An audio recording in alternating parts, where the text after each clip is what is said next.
എന്തുണ്ട് വിശേഷമൊക്കെ? നല്ല വിശേഷം. എങ്ങനെയുണ്ട് നമ്മുടെ ഗു? എങ്ങനെയുണ്ട്? ഗു ഒരു ഹൊറർ ഫാന്റസി ഗുമ്മായിരിക്കും, അടിപൊളിയായിരിക്കും. അപ്പോൾ മെയ് 17 വരെയാണ് തിയേറ്ററുകളിൽ. അപ്പോൾ എല്ലാവർക്കും ഇഷ്ടമാകും, എല്ലാവരും പോയി കാണണം. രണ്ടുപേരും വീണ്ടും ഒന്നിച്ചല്ലേ? യെസ്, മാളികപ്പുറത്തിന് ശേഷം. അതാണ് അതിനകത്ത് അല്ലേ? അതുപോലെ നമുക്ക് ഒരു ഭയങ്കരമായിട്ട് ഇനി ഇറങ്ങുമ്പോൾ ദേവനന്ദ വേറെ രീതിക്ക് ഗു എന്ന രീതിയിൽ അറിയപ്പെടൂലേ? അതല്ലേ ഈ സിനിമയുടെ ഏറ്റവും വലിയ പ്രത്യേകത? ഒരു പറയാനും വേണ്ടി ഒന്നും പറഞ്ഞു വിട്ടൊക്കെ ഡയറക്ടറും പ്രൊഡ്യൂസറൊക്കെ അടുത്ത് നിന്നിട്ട് ഒന്നും കഥ പറയല്ലെന്നല്ലേ? അല്ലേ? അതൊന്നും പറയേണ്ട കാര്യമില്ല, അങ്ങനെ ഫീഡ് ചെയ്യേണ്ട ആവശ്യമില്ല. വളരെ സ്പോണ്ടേനിയസ് ആണ്. നിങ്ങൾ എന്ത് കാര്യം ചോദിച്ചാലും ഇത് സിനിമയ്ക്ക് അപ്പുറമുള്ള സബ്ജക്റ്റ് വെച്ചാലും കുട്ടി പറയും. അതെ, എനിക്ക് പേടി അവളോട് ചോദിക്കാൻ. എന്നെ വെള്ളം കുടിപ്പിക്കും. അതുകൊണ്ടാണ് ഞാൻ പേടിപ്പിക്കുന്ന സബ്ജക്റ്റ് തന്നെ എടുത്തത്. എന്തായാലും നല്ലൊരു സിനിമ ചേട്ടാ അല്ലേ? ആയിരിക്കും. നമ്മൾ സിനിമ തുടങ്ങുന്നതിന് മുമ്പ് എനിക്ക് തോന്നുന്നു നമ്മൾ 3 പേരും കൂടെ നിന്നൊരു സംസാരം ലോക വൈറലായിട്ടുണ്ട് കഴിഞ്ഞ വർഷത്തെ അമ്മയുടെ മീറ്റിംഗിൽ. ഞാനത് ഒരിക്കലും മറക്കില്ല, കാരണം ഞാൻ നേരിൽ നിന്നതാണ്. അല്ല, നിങ്ങളുടെ അടുത്ത് ഞാൻ പറഞ്ഞത് എന്റെ അടുത്ത പടത്തിന്റെ നായകനാണെന്നാണ് ഇദ്ദേഹത്തിനെ ചൂണ്ടിക്കാണി. അപ്പൊ ഞാൻ ചോദിച്ചൊരു ചോദ്യം ഉണ്ടല്ലോ, അതും കൂടെ പറഞ്ഞിട്ട് പോ. ചോദിച്ചു ഒന്നും കൂടെ വാങ്ങിയിട്ടേ ഞാൻ പോവുള്ളൂ. അപ്പൊ ഞാൻ ചോദിച്ച ചോദ്യം എന്ത് മറന്നു പോകാണ് രാജേട്ടൻ? ഞാൻ ഏതാ പടം ചോദിച്ചപ്പോൾ മനു ചെയ്യുന്ന പടം ഗു. അടുത്തവൻ പറയാ ദേവനന്ദയാണ് മെയിൻ റോൾ എന്ന്. അടുത്തവൻ പറയാ അതെനിക്ക് ഓർമ്മയില്ല. അതാണ് ഏറിൽ നിർത്തി. അപ്പൊ ഞാൻ എനിക്ക് റോളുണ്ടോ?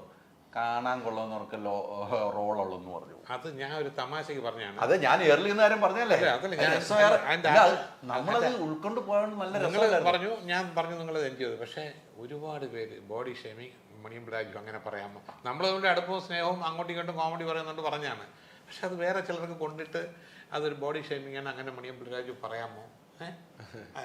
ഒരുമാതിരി കാണാൻ കൊള്ളാവുന്നവർക്കല്ല ഇതിനകത്ത് വേഷം കൊള്ളുന്ന തമാശ പറഞ്ഞില്ലേ? അത് ഫീൽ ചെയ്ത ഇദ്ദേഹത്തിന്റെ കൊച്ചനും അമ്മയ്ക്ക് അച്ഛനും ഫീൽ ചെയ്ത് വേറെ ചില നമ്മുടെ വീട്ടിൽ അങ്ങനെ ഫീലിംഗ് ഇല്ല. കാരണം ഇങ്ങനെ എഴുതുന്നോണ്ട് നമ്മൾ ഭയങ്കര രസം. എഴുതിയില്ലേ നമുക്ക് പ്രശ്നം. അതാണ് കറക്റ്റ്. അതിപ്പോ ഓർമ്മയും. അപ്പൊ ഒന്ന് ഓർമ്മിക്കാതെ പോകാൻ പറ്റുമോ? ഇങ്ങനെ ഭയങ്കര ആശ്വാസനാണ് കേട്ടോ. അടുത്ത അന്ന് നമ്മൾ പ്രഖ്യാപിച്ചു കഴിയുമ്പോൾ അടുത്ത അമ്മയുടെ മീറ്റിംഗ് വരാൻ പോവാണ് അടുത്ത ജൂണില്. അപ്പൊ കറക്റ്റ് ആണിത്. ശരിയാ, കറക്റ്റ് ഒരു വർഷം കൊണ്ട് പടം ഇറങ്ങണം. അന്ന് പറഞ്ഞതേ ഉള്ളൂ, ഷൂട്ട് തുടങ്ങിയിട്ടില്ല. നിങ്ങളുടെ മെമ്പറെ സമ്മതിക്കാം, എത്രയോ പടങ്ങളിൽ നിങ്ങൾ പോയി ചെയ്യുന്നതാണ്. അപ്പൊ ഇത് ഓർത്ത് വെച്ചില്ല, ഞാൻ മറന്നിരിക്കുകയാണ്. ശരി, അതാണ് നമ്മളൊരു ഓർമ്മ. അത് മാത്രമേ ഉള്ളൂ, ഓർമ്മശക്തി മാത്രമേ ഉള്ളൂ. ഓർമ്മയ്ക്കായി പറയൂ, സിനിമയിലേക്ക് പോവാം. നല്ലൊരു സബ്ജക്റ്റ് കേട്ടു. അതെ, പൗചേട്ടൻ പ്രൊഡക്ഷൻ ഏറ്റെടുക്കുന്നു. എന്താണ് ഈ സബ്ജക്റ്റ് ഇത്തരം ഒരു കഥയിലേക്ക് വരാൻ രാജേട്ടൻ ചെയ്ത സിനിമകളൊക്കെ വേറെ ടൈപ്പാണ്. അങ്ങനെയല്ല, ഞാൻ മനുവിന് വെച്ച് വേറൊരു സബ്ജക്റ്റ് പ്ലാൻ ചെയ്തിരുന്നു. അപ്പോൾ അങ്ങനെ ഞങ്ങളൊരു ദിവസം പറഞ്ഞു നമുക്കൊന്ന് ഈ മാളികപ്പുറം പോയി കാണാമെന്ന് പറഞ്ഞു. അങ്ങനെ പടം കണ്ട് വളരെ ഇഷ്ടപ്പെട്ടു. എന്നിട്ട് ഞാൻ വെളിയിറങ്ങിയിട്ട് മനുവിനോട് പറഞ്ഞു, ഈ കുട്ടിക്ക് ഭയങ്കര പൊട്ടൻഷ്യൽ ഉണ്ട്, ഈ കുട്ടിയെ ഹീറോ ആക്കിയിട്ടൊരു സിനിമ എടുത്താൽ അത് സൂപ്പറായിട്ട് ഹിറ്റാവും. മാത്രമല്ല, പണ്ട് ഞാൻ പറഞ്ഞിട്ടുണ്ട്, ടി കെ രാജീവ്കുമാരൻ പറഞ്ഞു ഇപ്പോഴത്തെ സമയത്ത് മഞ്ജു വാര്യർ വെച്ചൊരു സിനിമ എടുക്കണം, മഞ്ജു വാര്യരെ ഹീറോ ആക്കിയിട്ടുണ്ട്. അതിനെന്താ? ഉടനെ തന്നെ പുള്ളി കസേര നീങ്ങിയിരുന്നിട്ട് കുട്ടനാട് ഒരു വെള്ളത്തിൽ വരുന്ന മഞ്ജു വാര്യർ, പുള്ളിയുടെ കയ്യിലുണ്ട്, കഥയുണ്ട്. അങ്ങനെയാണ് ആ പടം സംഭവിച്ചത്. അങ്ങനെ ആണ്. ഒരു മാസം കഴിഞ്ഞിട്ട് പിന്നെ നിരഞ്ജ് വിളിക്കുകയാണ്, കോഴിക്കോട് വെച്ച് മനു ഒരു കഥ പറഞ്ഞു, സൂപ്പർ സബ്ജക്റ്റാണ്, അച്ഛൻ ഒന്ന് കേൾക്കണം, ഹൊററാണ്.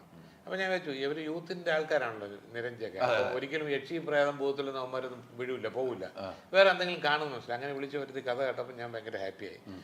ഒരു 10-18 പേരത്തി കഥ പറഞ്ഞിട്ടുണ്ട്. ഇത് കാണാതെ വൃത്തിയായിട്ട് വെടിപ്പൊത്ത് പറയാനും അറിയാം മനുവിന്.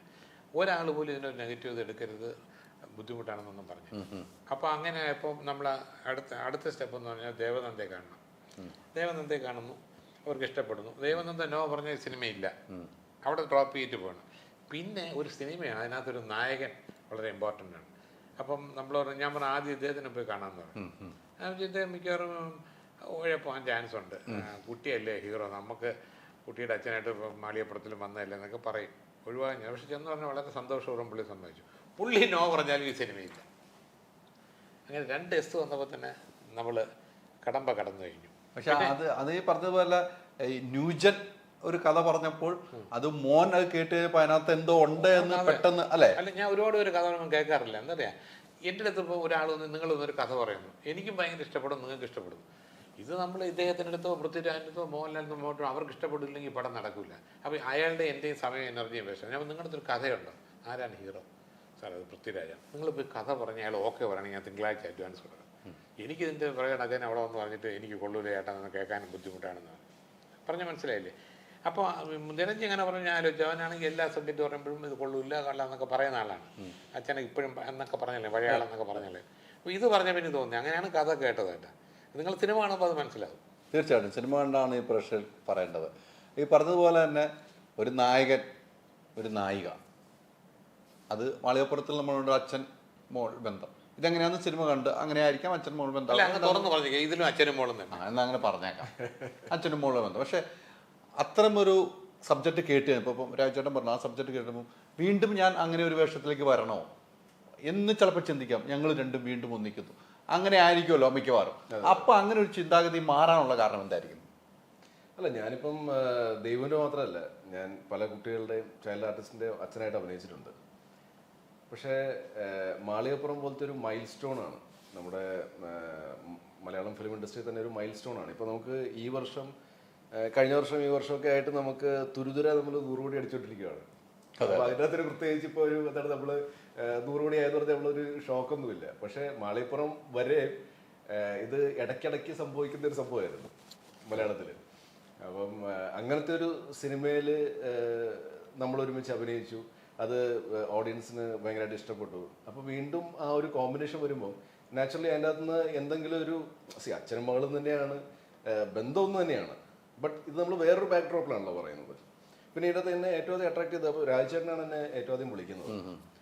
രാജചേട്ടൻ എന്നെ വിളിക്കുമ്പോഴത്തേക്കും എനിക്ക് ഏറ്റവും കൂടുതൽ ഞാൻ എക്സൈറ്റഡ് ആയെന്ന് വെച്ചാൽ, നമ്മൾ കൊച്ചിലെ തൊട്ട് ഇദ്ദേഹത്തിൻ്റെ ബാനറിൽ വരുന്ന പടങ്ങളൊക്കെ കണ്ടിട്ടുണ്ട്, നമുക്ക് ഭയങ്കരമായിട്ട് ഇഷ്ടമാണ്. ഇപ്പോൾ ഓട്ട ആയാലും വെള്ളാനകളുടെ നാടായാലും ഇതൊക്കെ നമ്മൾ നിരന്തരം ഇപ്പോഴും ടി വി വരുമ്പോഴത്തേക്കും ആൾക്കാർ കാണുന്ന സിനിമകളാണ്. അപ്പോൾ ആ ഒരു ബാനറിൽ എന്നെ ആദ്യമായിട്ട് വിളിക്കുവാണ്. അപ്പോൾ ഞാൻ സിനിമ വന്നതിന് ശേഷവും രാജചേട്ടൻ പല പടങ്ങളും ചെയ്തിട്ടുണ്ട്, പക്ഷേ അതിൻ്റെ അകത്ത് ഞാൻ ഭാഗമല്ല, എന്നെ വിളിച്ചിട്ടില്ല. അപ്പോൾ ഇതിൻ്റെ അകത്ത് വിളിക്കുമ്പോഴത്തേക്കും നാച്ചുറലി ആ ഒരു ഇതുണ്ട്. പിന്നെ അതിനുശേഷം അപ്പോൾ ദേവനന്ദയെന്ന് രാജചേട്ടൻ പറഞ്ഞു, അച്ഛനും മകളുടെ വേഷം എന്നുള്ളതൊക്കെ പറഞ്ഞു. പിന്നെ നമ്മുടെ മെയിൻ ഇതെന്ന് വെച്ചാൽ കഥ കേൾക്കുക, കഥാപാത്രം കേൾക്കുക. അപ്പോൾ കഥാപാത്രം വീണ്ടും ഞാനിപ്പം മാളികപ്പുറത്തിൽ എന്താണ്, ഞാൻ ഇപ്പം മരിക്കുവാണ്, എന്നിട്ട് പിന്നെ മോക്ക് പിന്നെ അത് പ്രശ്നമാകുന്നു, അങ്ങനെയൊക്കെ ഒരു ഇതാണെങ്കിൽ ചിലപ്പോൾ അത് റിപ്പീറ്റേഷൻ ആവും. അപ്പൊ അത് ഇല്ലാണ്ടിരിക്കാൻ വേണ്ടി ഞാനൊന്ന് പ്രാർത്ഥിച്ചു. അതായത് മനു, അതെ അതെ അതെ. അപ്പം മനു വന്ന് കഥ പറഞ്ഞപ്പോഴത്തേക്കും ഇതുപോലത്തെ ഒരു ഫാന്റസി മിക്സ്ഡ് ആയിട്ടുള്ള ഒരു ഫാമിലി ഹൊറർ പടം ഞാൻ ചെയ്തിട്ടില്ല. ഇപ്പം ഒരു ഭൂതകാലമാണ്, അല്ലെങ്കിൽ ഒരു ഹൊറർ പടം ഞാൻ ചെയ്തിരിക്കണമെന്ന് പറയാം. പക്ഷെ അതല്ലാണ്ട് ഇതിപ്പം ഭൂതകാലത്തിന്റെ ഒരു ബാക്ക്ഡ്രോപ്പും അല്ല, ഇതൊരു വേറെ ബാക്ക്ഡ്രോപ്പിൽ പറയുന്നതാണ്. അപ്പം കഥയോടനെ ഇഷ്ടപ്പെട്ടു. ഒരു 15-20 മിനിറ്റിലാണ് മനു എന്നോട് പറഞ്ഞത്. അപ്പോൾ തന്നെ രാജചേട്ടനെ വിളിച്ചു, ഐ എം ഇൻ എന്ന് പറഞ്ഞു ഞാൻ. പക്ഷെ 50% ഓൾറെഡി ഇന്നായിരുന്നു. അപ്പം റെഡി, ബാക്കിയിലൊക്കെ ഒരു സംഭവമാണ്. ഡെഫിനറ്റ്ലി. പിന്നെ യങ്സ്റ്റർ ആയിട്ടുള്ള ഒരാള് നിരഞ്ജ്, നിരഞ്ജന്റെ അച്ഛനാണ് അത് പ്രൊഡ്യൂസ് ചെയ്യുന്നത്. അപ്പോൾ അച്ഛൻ്റെ കാശ് പോകല്ലെന്ന് ഉറപ്പായിട്ടൊരു പകരം കാണുമല്ലോ ആ ഒരു ചിന്ത. അപ്പം നിരഞ്ജ് അത് ഗ്രീൻ സിഗ്നലിൽ കാണിച്ചുകൊണ്ടാണ് രാജചേട്ടൻ്റെ അടുത്തേക്ക് എത്തിയത്. സോ അപ്പോൾ ഇതെല്ലാം ഫാക്ടേഴ്സാണ്. പിന്നെ ഇതെല്ലാം ഫാക്ടേഴ്സാണ്. പടം നന്നായിട്ട് വന്നിട്ടുണ്ട്, ഇതെല്ലാം ഓക്കെ. പിന്നെ ബാക്കിയൊക്കെ ഓഡിയൻസിൻ്റെ കയ്യിലാണ്. ബോക്സ് ഓഫീസിൽ എന്തായിരിക്കും റിസൾട്ട് എന്നുള്ളത് നമുക്കറിയില്ല.